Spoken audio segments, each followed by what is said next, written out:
of the art of bodybuilding, trainer par excellence, and former Mr. Universe, Mike Mentzer. Not infrequently, I am told by bodybuilders that they enjoy the personal fashion in which my articles and books communicate to them. My writings are meaningful to many because in addition to dealing with limited bodybuilding issues, I also address their deepest concerns and interests. For instance, scores of bodybuilders from around the world who read my book, Heavy Duty 1, have informed me that it seemed like Chapter 1, entitled Bodybuilders Are Confused, was written specifically with him in mind. That through some special power, I was able to divine what was in his soul and then make explicitly clear what he had only kinda, sorta known or had merely sensed theretofore. Each was effusively grateful for what in effect was my having lifted the veil of mystification that had enshrouded his thinking and kept him confused on the subject of how to best proceed with his training. I accomplished this by logically identifying the nature and source of their confusion. It is this, understanding the nature and source of one's confusion, which is the first step toward resolving it. And make no mistake, confusion, self-doubt, and uncertainty can be monstrously intolerable, most assuredly incompatible with self-esteem, confidence, and happiness. Of course, I possess no special, non-rational insight which enables me to perceive things that others do not. I have diligently trained myself to use logic to be able to make valid, philosophic, scientific identifications of the facts of reality, something that anyone with a normal, intact, functioning brain and the appropriate motivation can learn to do. Which brings me to the subject of the purpose of these audio tapes. It is not my intention to merely provide the listener with another bodybuilding program and expect you to then blindly follow it. That would not be worth much long range. Instead, my purpose is to teach you to think logically about training and nutrition so that ultimately you'll be able to think independently about these subjects and thus become your own trainer, your own coach, and never again have to rely on the suspect opinion of others. And how do you put a price tag on that? That would be of inestimable value, for as wonderful as it may be to have a well-developed physique, without the ability to think logically and effectively about a subject that you have been passionately committed to, you are, in effect, consigning yourself to living as one half of a human being, a muscular individual who can't even think about that which is of enormous concern and interest. An interesting side note here, it was just 6 years ago that I decided to undertake a study and gain as thorough an understanding as possible of the nature of logic. I did so to improve my thinking on all important issues, including the theory of high-intensity training. I realized that if I wanted to be better able to develop my training clients' muscles, I had to further develop my mind. In the process of learning to think logically about bodybuilding, you'll learn something about the nature of thought itself, which can then be extended to other areas of life. And with continued effort and study, you'll soon make the delightful discovery that you've been developing your intellectual range and thereby maturing as a human being should. The practical result is that you become a more efficacious individual with considerable dominion or control over his being. Why not consecrate this moment to that goal of not just actualizing your full muscular potential, but to the constant active expansion of your knowledge to an ever-widening range of achievement, including the reaching of your full human stature, which can be accomplished only by learning how to think properly, logically, not merely about the best manner in which to proceed with your bodybuilding, but about all of the crucial fundamental issues of human existence. It was Aristotle, the discoverer of the laws of logic, the principles of thought, who said that a friend is that other person in whom one sees himself, one's values reflected in the person of another. Those who find my philosophy interesting and attractive share a certain mutuality of values with me, if not always on the level of explicit verbalized understanding, at least in terms of subconscious, emotional, or sense of life affinity. I find this encouraging as I have worked conscientiously over a span of many years developing my philosophy, especially that aspect of most central significance, my values, which are of a positive nature. Specifically, I value reason, objectivity, logic, knowledge, science, human progress, and happiness.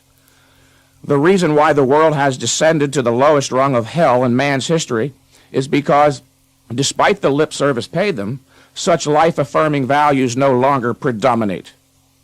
The fact that so many bodybuilders possess a pro-mind, pro-life philosophy, or sense of life, means that there is still hope for man's long-range survival and success.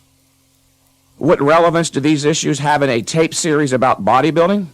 They are eminently relevant if you are sincerely interested in developing your body, the most vitally important aspect, of course, being the brain. Bear in mind that bodybuilding does not exist in a vacuum apart from the rest of life, and that as a human being, knowledge is your means of achieving your goals. So, of course, the greater your knowledge, the greater your ability to reason, the more likely you'll achieve your goals. Lacking the rudiments of rationality necessary to critically analyze ideas, the average bodybuilder today finds himself impotently bewildered, awash in an oceanic proliferation of new theories on training and nutrition. Unable to even begin to properly evaluate or judge the flood of conflicting, contradictory misinformation, most bodybuilders flounder helplessly, taking years and years to develop a physique they should have obtained in months, or allowing the flame of their passion for a more muscular physique to be extinguished, they either cease their training efforts entirely or continue going to the gym merely as a social ritual to temporarily stave off the inevitable consequences of their refusal to think, namely anxiety and fear. Just a few days ago, while explaining to one of my local training clients the reasons for working out only once every 4 to 7 days, a man in his mid-30s, whom I've seen in the gym training every day for years, and with nothing to show for it, had apparently overheard my explanation and intoned, "Mr. Mentzer, what you just said about training so infrequently sounded intelligent and logical, but if I don't train every day, what else am I going to do with my time?" I was astonished at such a question, as the individual obviously didn't understand that he was implicitly admitting that his life had been one enormous betrayal. "Why, sir," I responded, "I might suggest a number of things for your consideration. Read a novel or philosophy book by Ayn Rand. Learn the laws of logic. Translate what you had merely sensed about the nature of existence into an explicitly verbalized philosophy of life. Why, you might even study neuroanatomy and physiology. Yes, neuroanatomy and physiology. I'm always amazed at how much human beings take for granted their sacred existence. Or take up a trade, enroll in a class, go to the movies, take walks in the park. You might even learn about the true nature of romantic love. In short, you might seek to actualize your human stature." He scratched his head and said half-heartedly, "Yeah, I suppose I could find something to do." As a microcosm of the culture at large, the bodybuilding subculture, too, exhibits an appalling lack of respect for truth, knowledge, logic, and rationality. In certain cases, so great is the distance of ideas in this field from reality, one might characterize them as reflective of a type of modern madness or schizophrenia. For instance, the premise that there is no such thing as overtraining, only undereating. This idea represents the apotheosis of irrational thinking in this field, as it contradicts the most basic, fundamental principles of bodybuilding nutritional science. A brief, logical, critical analysis of this idea will reveal it immediately as a monumental absurdity. The notion that there is no such thing as overtraining, only undereating, implies that if you will only agree to overeat, then you can infinitely extend the limit to which you can train to stimulate the body to grow. And this simply is not true, because the supply of biochemical resources used up in the process of training to induce growth stimulation is, of course, strictly limited and cannot be restored instantaneously, which would have to be the case for this assertion to have any merit, no matter how much or how often one eats. Therefore, the amount of training one may engage in before it becomes overtraining is strictly limited. And if it were possible to infinitely extend the degree to which growth could be stimulated through the indefinite extension of training time and of the amount of food consumed, there would already be a legion of bodybuilders whose muscular development would far exceed that of Dorian Yates, as most bodybuilders today are chronically, grossly overtrained and overnourished. Despite being touted as the science of modern bodybuilding, very few have engaged in any rigorous scientific thinking on the subject. In fact, the legitimate scientific medical community has long looked upon weight training rather gingerly, only recently according it a minuscule respect. The actual value of bodybuilding goes largely unnoticed because of the preponderance of low-grade mentalities controlling it. Unlike the hallowed researchers and practitioners of Western theoretical medical science, who rightfully pride themselves on exacting intellectual standards and noble ethical principles, too many of those involved in the sport industry of bodybuilding, and to a significant degree exercise science, have no explicit intellectual standards, and worse, their degree of control has emboldened them such that they actually take pride in violating ethical principles with promiscuous abandon. Unfortunately, too many of the self-styled experts in this field not only fail to make a nominal effort to stay apprised of the latest state-of-the-art knowledge, they actively evade such knowledge and even work diligently to suppress valid ideas that would help people to achieve greater progress, as well as to protect their health. Sheer innocent ignorance is one thing, but the conscious evasion and willful suppression of life-enhancing knowledge is another. The motive of such people is the irrational desire to project and protect an image of incontestable superiority and omniscient infallibility. Such only serves, of course, to make them look ridiculously pathetic and to pose a threat to the young and innocent who are apt to be duped by the crude sophistry of these not-so-big big shots. When someone establishes himself as an authority in bodybuilding or nutrition, or any other arena involving human well-being, that individual has an enormous ethical responsibility to do everything within his power to keep abreast of the latest word in human thought in that field. So there is absolutely no excuse for the bodybuilding orthodoxy, after 50 years, to continue promulgating the notion that more is better, advocating that bodybuilders train for hours a day, 6 days a week. This, I submit, is really obscene, as the dangers of overtraining have been described and well documented for decades. My goodness, the issue is human well-being. What does it take to make some people indignant? While those I just described should be censored heavily, they are instead among the most successful in this industry. Some may recall from my book Heavy Duty One that just as there are those individuals who do not tolerate exposure to high-intensity sunlight stress as well as others, with albinos, Scandinavians, and light-skinned people at the far left end of the continuum, and dark-skinned types and Negroes at the other, so there exists a similar situation with regard to individual exercise stress tolerance, with those who don't tolerate exercise stress well at one extreme and those who do at the other. To advocate that all bodybuilders, or any for that matter, should train for hours a day is like suggesting that everyone, without regard for genetic considerations, should expose themselves to the intense summer sunlight at the equator for 2 hours. And when I speak of the dangers of overtraining, it is not merely that overtraining is counterproductive in that it hampers your training progress. It may be life-threatening, as the recent research of Dr. Kenneth Cooper indicates. This is not so difficult to understand when you consider that intense weight training is a form of stress on the human physiology. And who has to be reminded that we are all rather delicate and vulnerable as living organisms? It only stands to reason that chronic, gross overtraining could inordinately tax the overall physical system and possibly result in a breakdown where there might be a weak link such as the glandular system. Dr. Cooper, in fact, attributes the lymph cancer of Lemieux, the hockey great, as well as that of Marty LaQuarrie, the distance runner, to overtraining. While the science of productive bodybuilding exercise is not infinitely complex, there's considerably more to it than the childlike simplistic notion that more is better.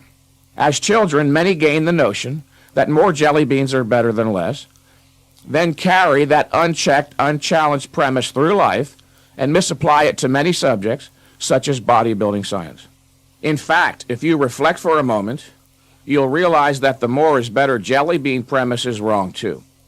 Beyond a definite limited point, jelly beans make you sick, fat, and may cause dental problems. The premise more is better is actually an ethico-economic principle, i.e., more money, more knowledge, more values are better than less. One cannot take a principle from ethics or economics and apply it blindly to another context, such as bodybuilding, and expect any meaningful results. The premise more is better means precisely that. More is better means more is better. Look at the implicit logic, listener. There is a built-in guarantee. If 20 sets are good, 40 sets are even better, and 80 sets better still. You can't lose. The more exercise you perform, the better your progress. Again, it's a built-in guarantee. So why not just take off of work for 3 months, train 18 hours a day, and you'll reach Mr. Olympia caliber. You see now how useful logic is. It is man's method of gaining knowledge, which is, again, his means of survival, and is therefore that of most fundamental importance in human life. Man is not an instinctual creature. Instincts are a form of knowledge that are hardwired into animals, and therefore guide them automatically and unerringly. Man is a conceptual being who gains and uses knowledge only by a volitional cognitive effort. And it is because one must exercise his power of choice, exert a specific effort of will, to initiate and sustain a process of thought, that many don't do it.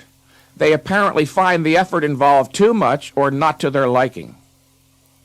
Having been brought up in an anti-rational culture, many are not taught to value logic and thus never achieve intellectual self-sufficiency, i.e., the ability to think rationally and to judge independently. They have uncritically accepted faith as a means of knowledge. And faith is the antithesis of reason. It is the blind acceptance of ideas for which there is no rational proof or sensory evidence. And they were taught to judge not, or the secular version, to keep an open mind. The idea that one should not judge, or that he should keep an open mind, is very dangerous. It is used to keep people confused by suggesting it is a virtue to grant plausibility to anything. Obviously, not everything can be true. Instead, one should cultivate an active mind, one that treats ideas critically, seeking to distinguish truth from falsehood. The approach of most bodybuilders to training from the start amounts to little more than a blind leap into the dark. Throughout life, we all encounter innumerable theories on the subject, from religion to philosophy, to politics, to the healing arts, nutrition, and bodybuilding science. And because so few in our culture were taught to think rationally or to judge critically, most are left disconcertingly confused when confronted with the necessity of making intellectual choices, such as which training theory to employ. I realized that I was like this when I reached my late teens. Most symptomatic was my notion that if something was printed, it had to be true. I learned later that my notion was illogical, of course. Not every idea can be true, since so many of them conflict with and contradict other ideas. It was Arthur Jones who divested me of this bit of ragtag illogic when he barked, "Mike, just because something is printed doesn't mean it's true. In fact, 90% of what is printed on all subjects is outright hogwash." And now, some 25 years, considerable thought, study, and experience later, I realized Mr. Jones was being charitable. It's more like 98% of what is printed on most subjects is garbage. Understanding this is an important first step in developing one's critical ability.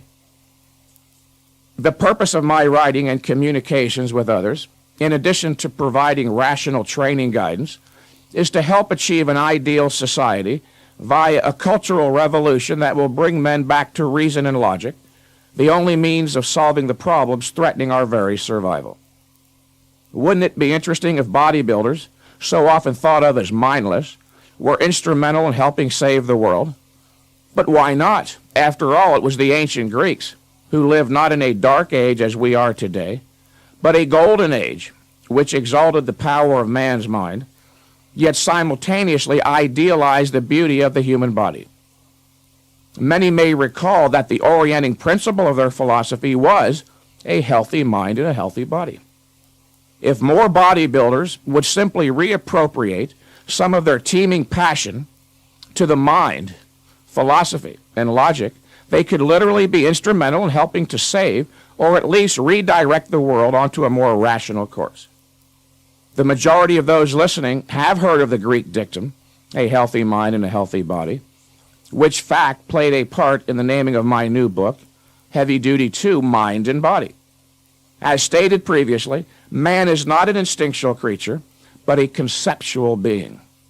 The power or health of an individual man's mind is directly proportional to his conceptual range, i.e., the number of concepts his mind has integrated, how well he understands their exact meaning, and the number of logical connections he has made among them.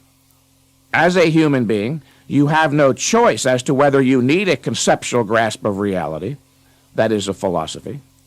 To quote Ayn Rand on this matter, your only choice is whether you define your philosophy by a conscious, rational, disciplined process of thought and scrupulously logical deliberation, or let your subconscious accumulate a junk heap of unwarranted conclusions, false generalizations, undefined contradictions, undigested slogans, unidentified doubts, wishes, and fears, thrown together by chance, but integrated by your subconscious into a kind of mongrel philosophy and fused into a single solid weight. Self-doubt, like a ball and chain where your mind's wings of confidence should have grown. Close quote. The purpose of a proper study of philosophy is to gain a fully defined and consistent view of life based on a clear, first-hand understanding of objective principles. A firm intellectual grasp of objective principles is an absolute requirement to learn to think and judge independently, and thereby enable one to achieve rational goals. The most important principle one need grasp to achieve dominion over his being and to achieve his goals, whether he desires to develop larger muscles, a successful business, or a happy marriage, is the law of causality or cause and effect. It was philosophy's discovery and explicit statement of the law of causality that provided man with the intellectual base that made for the vast superiority of Western culture and its control over reality as expressed through the achievements of mathematics, medicine, physics, engineering, and all other sciences. The law of causality states that an entity can act only in accord with its own nature and cannot act otherwise. Or, a rock cannot fly, a muscle cannot grow without the imposition of the requisite stimulus, and man cannot properly exist as anything other than man, i.e., the rational animal. Those who do not possess an explicit understanding of philosophic fundamentals, such as cause and effect, have a very difficult time achieving their goals. Lacking aware of the role of fundamental principles in guiding one's life, they are, for the most part, emotionally driven instead of conceptually directed. They seem to operate on the fuzzy notion that if their mere desire to achieve a goal is strong enough, such will suffice. And having never made it a policy to check for inappropriate mental habits, they semi-consciously resort to the unchallenged premise, more is better. If stated in words, their attitude would be, I want big muscles so badly. If I persevere and go to the gym religiously for hours every day, eventually I'll achieve my goal. After all, everything I've read and heard in the culture suggests that if I'm relentless, if I remain a slave to my art, through sheer dint of unrelenting effort, I must succeed. Well, the joke is on them, how pathetically wrong they are. We live in a reality that is an objective absolute. It is reality and its laws, the laws of nature, which dictate what causes must be enacted to affect the development of a rational mind, the development of a suntan, or the development of muscles beyond normal levels. Neither a wish, a whim, a hope, or dream is sufficient to cause a muscle mass increase. Neither is the application of a false idea or theory blindly accepted. This is the end of Side 1. Please turn over the tape at this point To continue with side 2. A person exposed to the sun's ultraviolet rays at the equator in summer would have no slightest concern that the intensity of the stress would be high enough to threaten the physiology sufficiently as to cause an adaptive response, a suntan. While the imposition of a high-intensity sunlight stress is the primary causal determinant, or first necessary cause, it would not be sufficient cause to affect the development of an optimal suntan. The suntanner's primary concern, his overriding consideration, would be related to secondary and tertiary causes, the proper regulation of the volume and frequency of the exposure time so as not to overdose on the stress stimulus and incur a sunburn or, in extreme cases, death. A person exposed to high-intensity sunlight stress does not fret as to whether he'll succeed in achieving his goal, an optimal suntan, but only so long as he doesn't overexpose. Bodybuilders utilizing the blind, non-theoretical volume approach to training do fret continuously over the prospect of ever developing their muscles because they know absolutely nothing about the nature of the causes required to affect the development of muscles beyond normal levels. They are completely ignorant of the first cause required by nature, training to failure to stimulate the body's growth mechanism into motion, and they remain solely concerned with volume and frequency. Unlike the suntanner, however, who is rationally concerned with the proper regulation of the exposure of the sunlight stress, the bodybuilder has an irrational obsession with overimposing the training stress.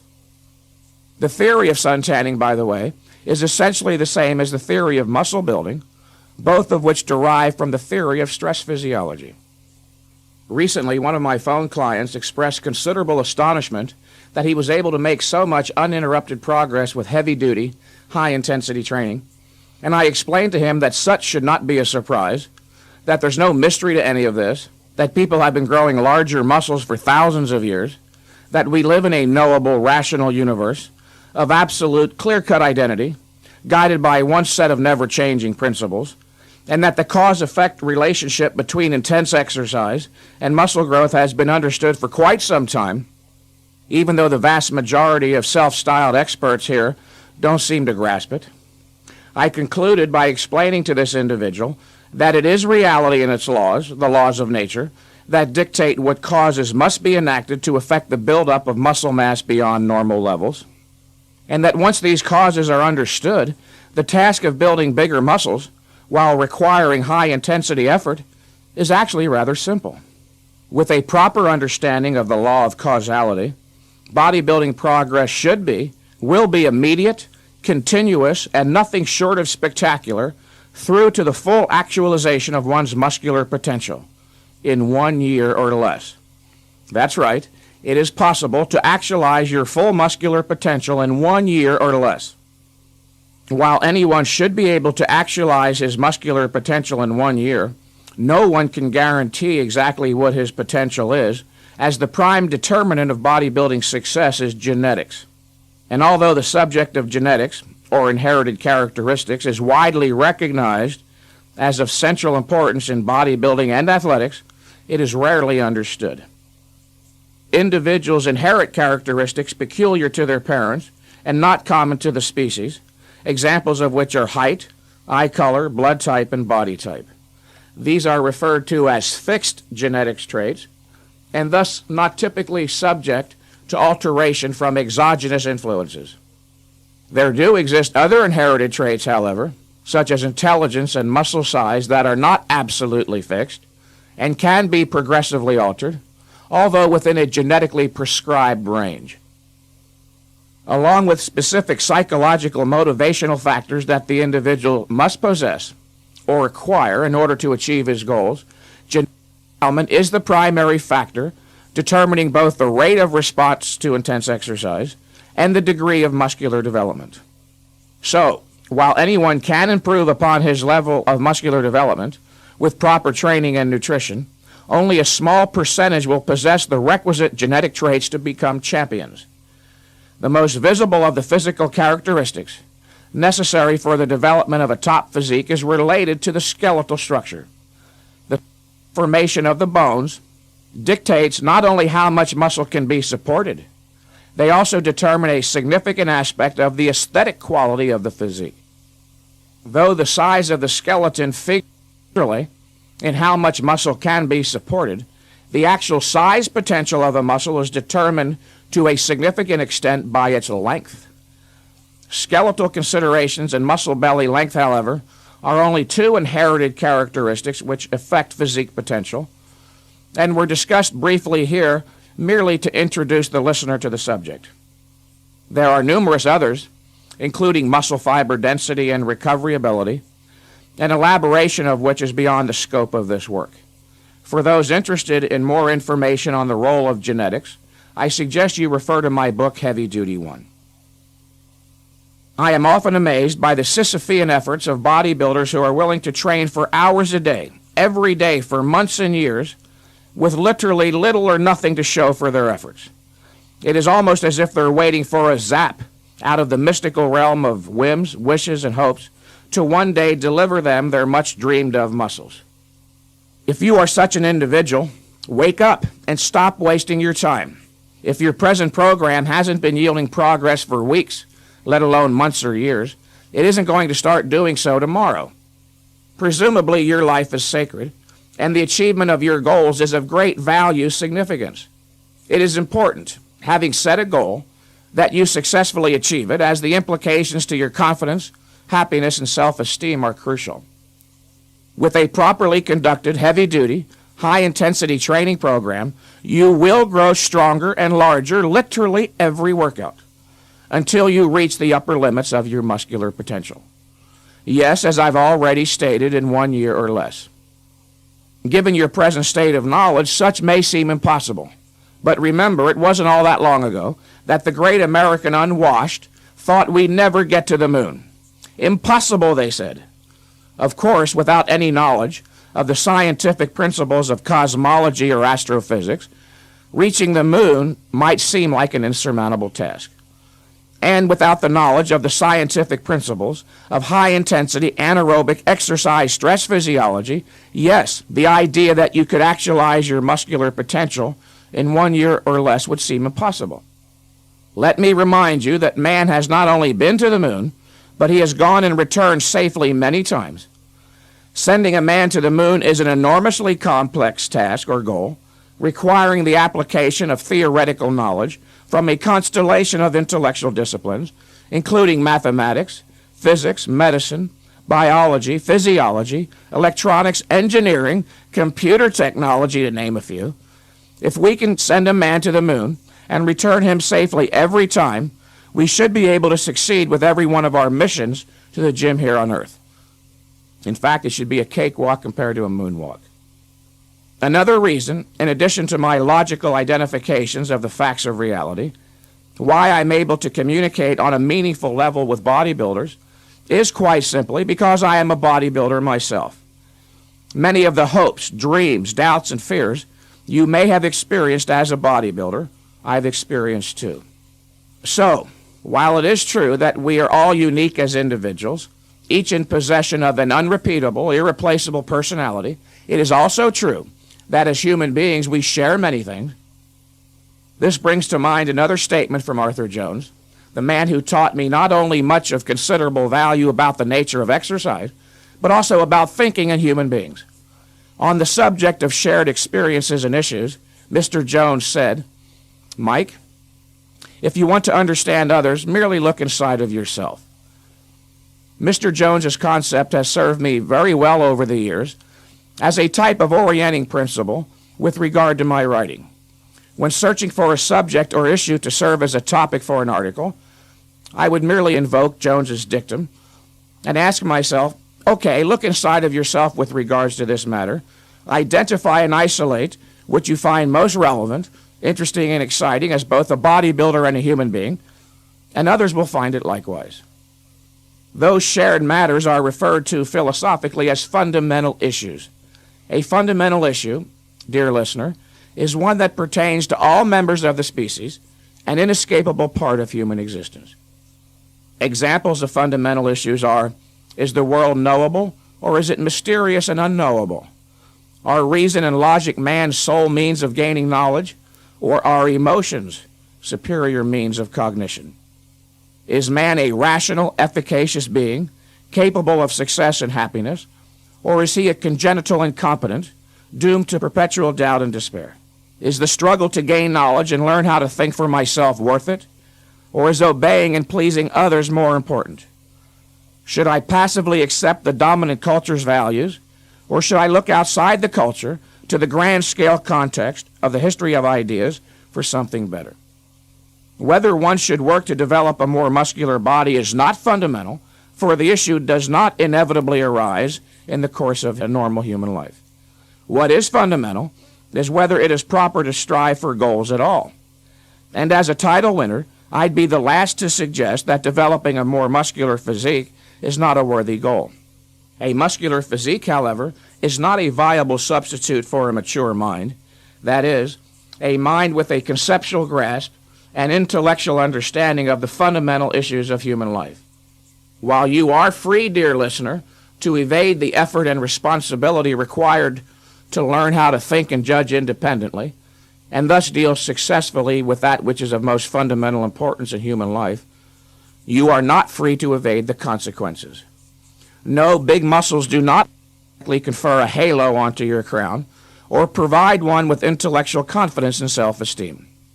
I have known a number of top bodybuilders, men of extraordinary muscular development, who suffered from profound lack of self-esteem, who, despite all their trophies and the public adulation, were riddled with self-doubt and beset by psychological conflicts they had no slightest clue how to resolve. None of this was the result of a deficient or malfunctioning brain. No, they were intellectually self-arrested. Each had apparently decided at an early age that he had learned enough.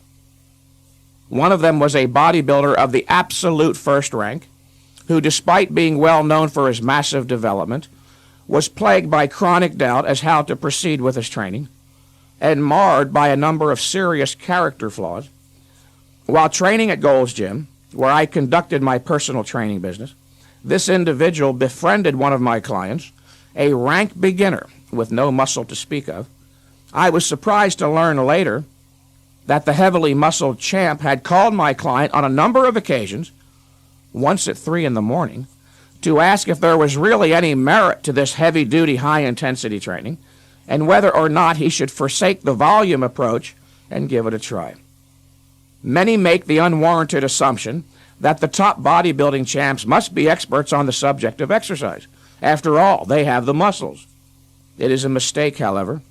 One cannot cite the apparent success of a couple of dozen of top bodybuilders as indubitable proof that a certain training approach is effective or superior.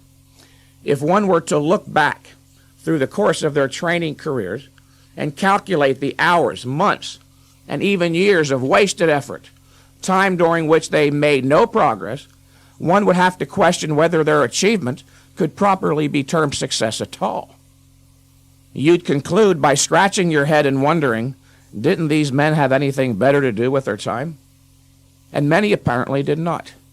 The champ mentioned above, for instance, never gave much time to thinking about his moral character and his development. I can clearly recall a couple of instances in Gold's Gym where this imposing giant of muscle used his greater size to intimidate others of lesser physical stature, once because a person accidentally got in his way while walking to the water fountain for a drink between sets. And I know from an unimpeachable source that there were those who helped this individual financially to get his business started. Their largesse was motivated by sheer benevolence and goodwill, yet were never paid back. It was also widely rumored that he regularly beat up his girlfriends when they didn't wait on him hand and foot precisely as he pleased, which may or may not be true. Obviously, the point is, big muscles are not the measure of a man. As much as these tapes are about the human body and its improvement, they are also about the mind and its improvement. Why would an audio tape series on bodybuilding also be about the mind? Because human intelligence, of course, is what makes it possible to understand anything at all, including exercise, bodybuilding science, and that which is most interesting. and that, of course, is us. We, the members of the species man, the divine spark in the great chain of being, the highest of all living species on earth. It has been averred all too often that bodybuilders are dumb or stupid, which simply isn't true, as evidenced by the number of phone calls I receive from intelligent bodybuilders every day. These include people from all walks of life, such as medical doctors, lawyers, physicists, stockbrokers, students, and tradesmen, all who happen to be bodybuilders as well. I will not talk down on the assumption that the listener so lacks intellectual depth that he is incapable of exercising the mental effort required to integrate knowledge of a higher order. Nor will I insult your intelligence by expecting you to accept anything I say simply because I've won a few bodybuilding contests. It is only on the basis of grasping the logical truth of an argument that one should agree. I will not bore you with the type of intellectual pablum or garbage you've read so often in some of the muscle magazines.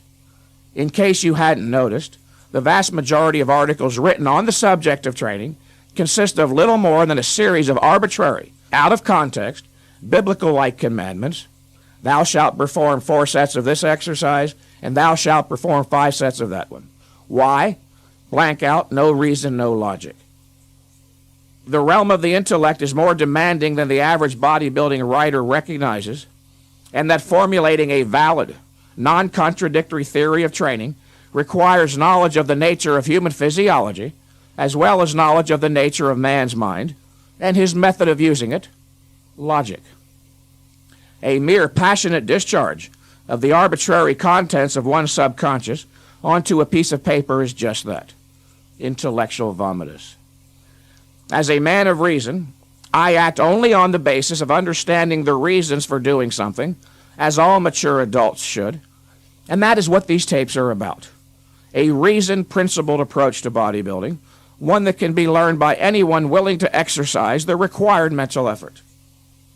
I presume, after all, that you purchased these tapes because of your enthusiastic desire to be a successful bodybuilder, whether to actualize your muscular potential for personal reasons, or to be Mr. New England, Mr. Midwest, or Mr. Olympia. And that you already understand that the basis of a rational approach to bodybuilding, or any other arena of endeavor, is the recognition that only the specific, appropriate knowledge can lead one to engage in the purposeful action required to achieve a goal. No, the material on these tapes is not infinitely complex, but it's not intellectual pablum either. Why not cast aside all other concerns for now, get intense mentally, focus on the logic of my ideas, and once and for all clear up any and all confusion? Then you will be able to proceed with the greatest power possible to a human being, the power of certainty. It only stands to reason that a serious bodybuilder should want to know that the ideas guiding his training efforts are true ideas. And how will he ever come to distinguish true ideas from false ideas unless he learns something about the nature of ideas, or knowledge? To settle for anything less than certainty about the truth of the ideas guiding you in the pursuit of your life's goals is to abdicate your most fundamental responsibility as a human being and leave your life literally to chance. I entered into a personal renaissance of my own once I began a serious formal study of philosophy and learned something about the nature of knowledge. I learned that knowledge, like everything else that exists, has identity and nature. Human knowledge is hierarchical in structure. It has a foundation or base consisting of fundamental principles which must first be grasped before one may move upward in logical progression to more complex derivative knowledge. This may be most readily observed in mathematics, where the fundamentals are addition, subtraction, multiplication, and division. It is only on the basis of having grasped these fundamentals that one may move up the logical hierarchy to derivative aspects such as algebra and calculus. Algebra and calculus, in other words, are logically based on and derived from an understanding of the fundamentals. There does exist a viable intellectual discipline, exercise science. On tape number 2, I will explain the logically interdependent hierarchy of ideas that make the context of bodybuilding science, again, so that you may learn to think logically about the subject and go on to confidently and successfully achieve your bodybuilding goals. Before concluding, however, I am going to address one important issue which will serve as a direct prelude to the material on tape 2. And it has to do with the near universal confusion that exists with regard to the fact that there can only be one valid theory of proper productive bodybuilding exercise or any other subject. This confusion is centrally responsible for most of the failures in bodybuilding, and I can tell you unequivocally, without a doubt, more fail to achieve their bodybuilding goals than succeed. Most bodybuilders make the mistake of approaching the subject of training with the idea that all training theories have some merit or are of equal validity. Then they waste precious time, frantically trying one after the other in the hope that someday, somehow, some way they'll find one that works. And as a result, few bodybuilders achieve their goals. It could not possibly be true that all, or many, or even two training theories are valid, since a theory is a set of abstract principles which purports to be either a correct description of some aspect of reality and or a guide for successful human action, and there is only one reality. There is and can be, therefore, only one valid theory of any aspect of reality. There's no debate on the subject. Just as there is only one valid theory of epistemology, mathematics, electricity, chemistry, physics, evolution, relativity. Likewise, there is but one true theory of productive bodybuilding exercise, and it just so happens to be the theory of high-intensity training. The science of exercise, like the science of medicine, is based on an understanding of the principles of human physiology, which of course are universal, that is, applicable to all human beings. If everyone's cells, muscles, and organs were constituted and functioned differently, if everyone was a unique physiologic entity unto himself, medical science could not exist as a viable discipline. Doctors couldn't make diagnoses, perform surgeries, or dispense medicines. It is this fact, the fact that the principles of human physiology are universal, that makes it possible for me to state with absolute certainty there is only one valid theory of training, i.e., one best way to train. It is not my mere opinion that every human being requires intense training to stimulate growth. It is a well-authenticated fact beyond debate. And because the magnitude of the toll on the body's limited recovery ability made by high-intensity training is enormous, such training must be brief and infrequent to allow for the production of an increase. The major philosophic theme of these tapes is that without a firm intellectual grasp of and guidance by a valid theory, one cannot be certain he is on the right course. A sane individual setting out on a trip from Los Angeles to New York will consult a map being a theory of how to get from one place to another. Without it, he would get lost, lose whatever certainty and motivation he may have had, and terminate his effort along the way. Knowledge, like any other value, has to be gained through a volitional effort.